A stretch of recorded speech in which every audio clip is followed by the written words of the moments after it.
Hello students.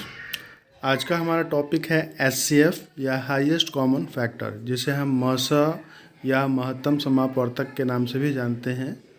तो मसा होता क्या चीज़ है ये हम पहले समझ लें।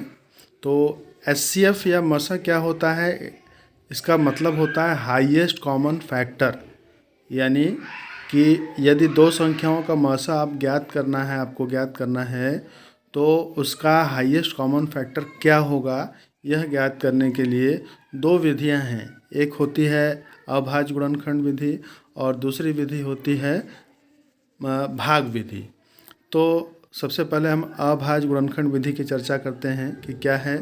तो जैसे हमारे पास दो संख्याएं दी हैं 8 और 12, 8 एंड 12। तो क्वेश्चन हमारा यह है कि 8 एंड 12 का मसा ज्ञात कीजिए, find out the HCF of 8 and 12।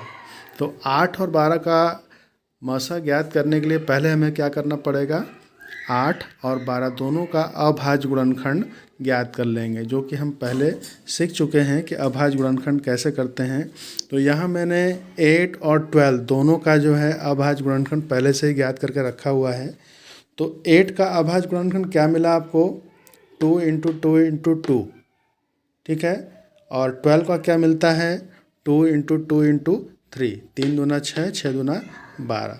तो इस तरह से हमारे पास गुणनखंड मिल गए 8 और 12 के लिए। क्या मिले, 8 का गुणनखंड मिलता है आपको 2 इंटू 2 इंटू 2 और 12 का मिलता है 2 इंटू 2 इंटू 3। तो अब हमें क्या ज्ञात करना है, मसा।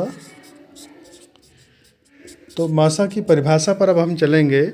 मसा में क्या होता है, हाईएस्ट कॉमन फैक्टर्स। तो पहले हमने क्या कर लिया, फैक्टर्स तो फाइंड कर लिए, ये फैक्टर हमारे पास मिल गए। अब इनमें कॉमन क्या है, कॉमन यानी कॉमन क्या होता है, वे संख्याएं जो दोनों में हों।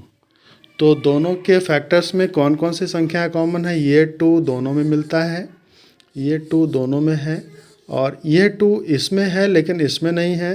यहाँ पर 3 जो है 12 के गुणनखंड में है लेकिन 8 के गुणनखंड में या फैक्टर में नहीं है। तो इनको हम कॉमन नहीं ले सकते। कॉमन हमारे पास क्या हुआ, एक 2 यहाँ पे और एक 2 यहाँ पे। तो जो संख्याएं कॉमन है उसको एक एक बार हम लिखते जाएंगे। एक 2 ये कॉमन हो गया, हमने 2 लिख दिया। फिर एक 2 ये कॉमन है, हम फिर से एक 2 लिखेंगे। तो अब ये 2 इंटू 2 क्या हो गया, 4, ठीक है। यानी मसा जो होगा वो क्या हुआ, 8 और 12 का मसा हो गया 4। तो और हमेशा हम ये याद रखेंगे कि दी गई संख्याओं का जो मसा होता है उन संख्याओं में से छोटी संख्या के बराबर या दोनों से छोटा होता है, कभी भी दोनों संख्याओं से बड़ा नहीं होगा। और जब भी मसा दो संख्याओं का मिलेगा वो क्या होगा, छोटी संख्या के बराबर या दोनों संख्याओं से छोटा ही होगा। तो इस तरह से गुणनखंड विधि या अभाज्य गुणनखंड विधि से हम किसी भी दो संख्या का मसा कैसे ज्ञात करते हैं ये हमने देखा।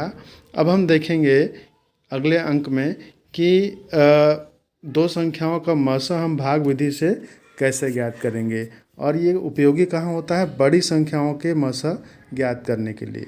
अभी जो मैंने आपको बताया अभाज्य गुणनखंड विधि, यह किन संख्याओं के लिए, छोटी संख्याओं के लिए ये उपयोगी है, और बड़ी संख्याओं के लिए हम भाग विधि का उपयोग करते हैं जिससे कि उनका मसा आसानी से प्राप्त हो सके।